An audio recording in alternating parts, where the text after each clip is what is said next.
Welcome back to the Man Enough podcast. So much of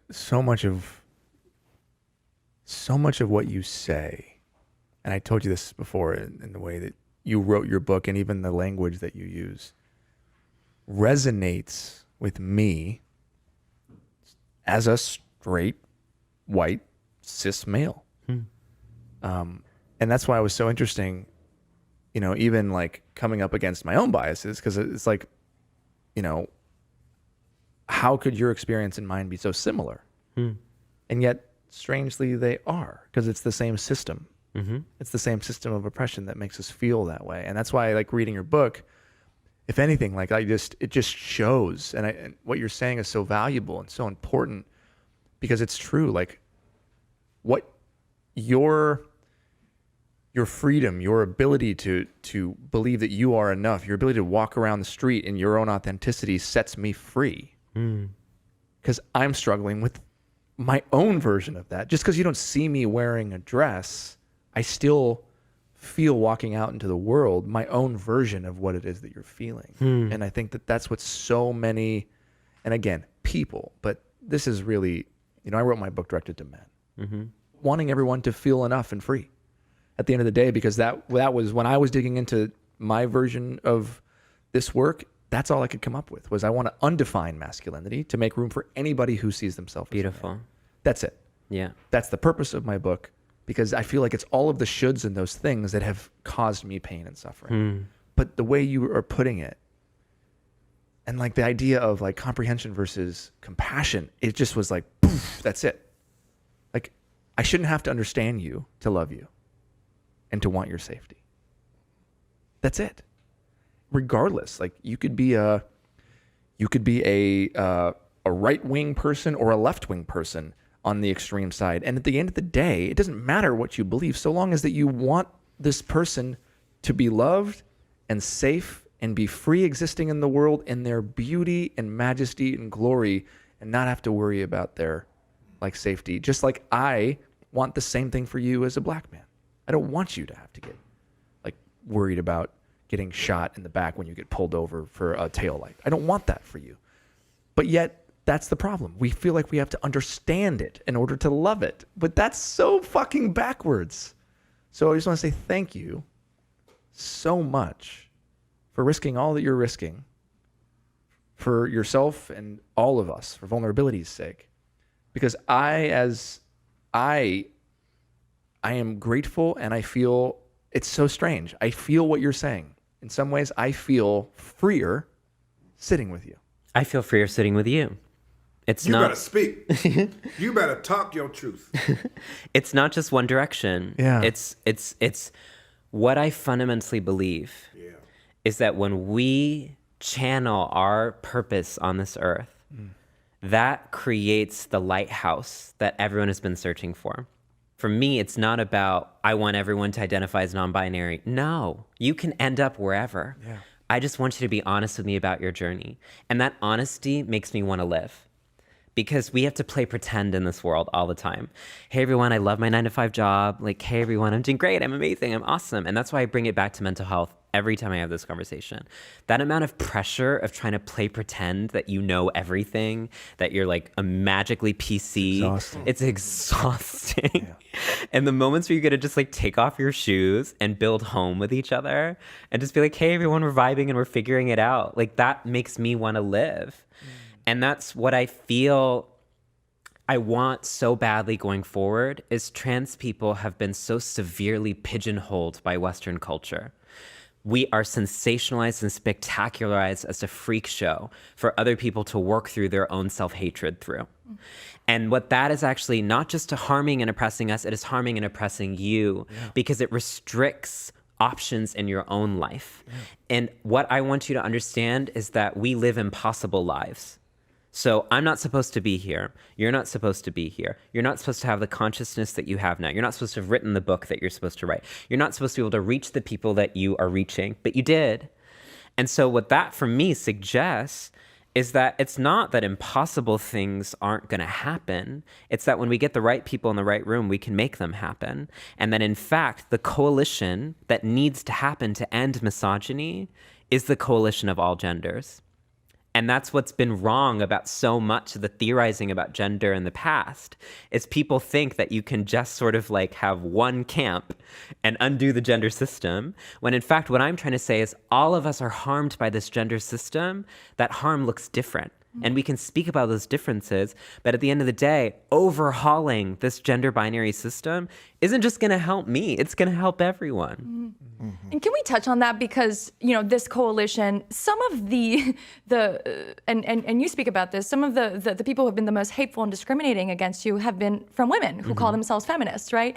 That this movement believes that in order to understand sexism, you have to experience your life as a woman. So how do you feel like your life and this dialogue that you're having threatens women too? I return it back to trauma always, is that people feel scarcity. They feel like if we're holding someone else's narrative, then my narrative is not going to be heard. And they feel like unless it's their particular experience that's absolutely being named, then they're being erased. But there's a difference between entitlement and erasure. Entitlement is being able to say, my narrative is the only narrative. And what I'm actually trying to say is, your narrative is valid, but so is mine.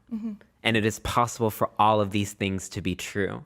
Multiplicity of truth is healing. That patriarchy takes many nasty manifestations, and it doesn't discredit or delegitimize what it looks like on a particular experience to name the whole swath of those experiences. And then people will say, well, right now we're focusing on one issue, we'll get to the other. Where has that gotten us historically, this incremental pathway, right? And who's we? Who decides that? Exactly. And so what I'm actually trying to say is I want to create a world where everyone gets to choose their own gender, where everyone gets to look like whatever they want to look like without fearing violence. How is that derailing? That's literally saying, hey, everyone, I want freedom. And people say, no. But I really want to return it back to trauma, because this is not a rational thing, right? Like a lot of people try to have this conversation trying to make it about logic. It's never been about logic. It's been about trauma. And that's why I think that I always bring up the fact that I'm a poet, is because I'm concerned with the human condition. And humans, the reason I love them is because we're irrational, not because we are making decisions about things that are going to help us in the future. We're self-sabotaging. And that's what I love about being humans, is that we mess up like we began with, and we're idiosyncratic and we're ridiculous, and we make decisions that are just so silly.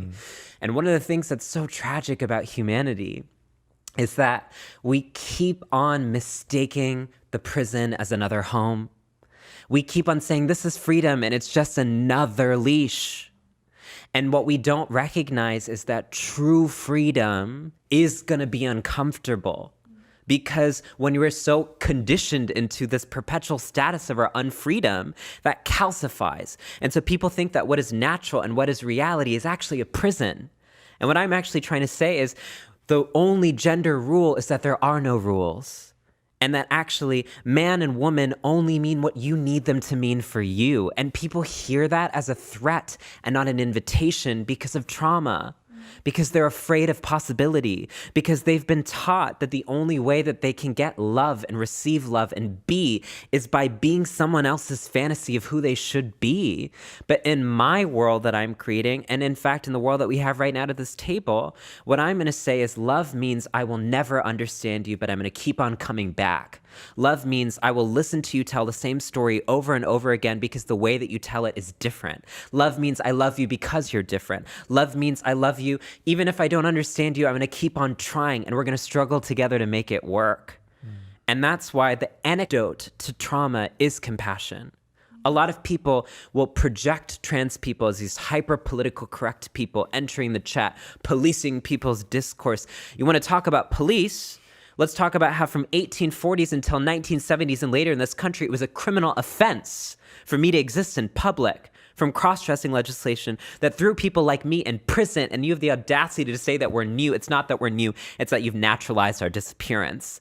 And now we're in these public spaces that we weren't allowed to be in for decades. And we're actually showing you what love looks like in public. And people aren't ready to receive it. So what I say to these feminists who are not feminists, is, are you fighting for freedom or are you fighting for privilege? Because privilege is the ability to monopolize. Privilege is the ability to do what was done to you to other people. That the way that we heal pain is not by transmitting it, it's by transforming it. And so what I'm saying is your pain is valid, but your use of that pain, your weaponization of that pain to harm other people, that's not valid. Let's interrupt the cycle of trauma.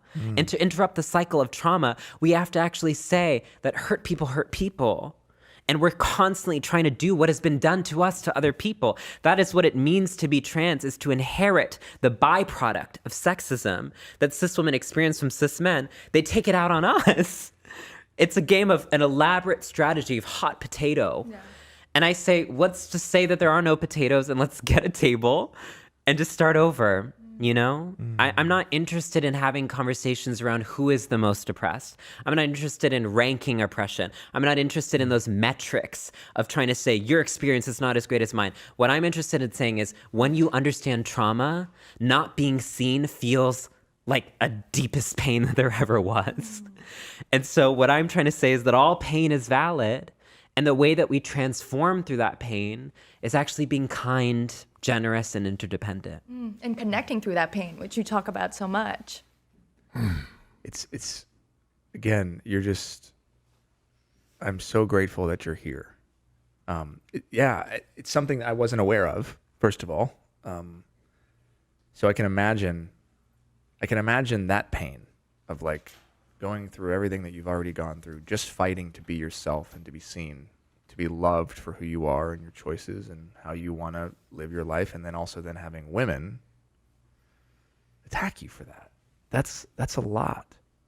I have to believe that, and this might not be the right thing to say, but there are certain people in my life who I've met who at the intersection of oppression seem to have this superhuman ability to see the world in a way that I never could because I haven't had it. And I'm very blessed that I have that with Jamie. He's one of my best friends. He sees, because of his oppression, because of the pain he's been through, things that I am not able to see.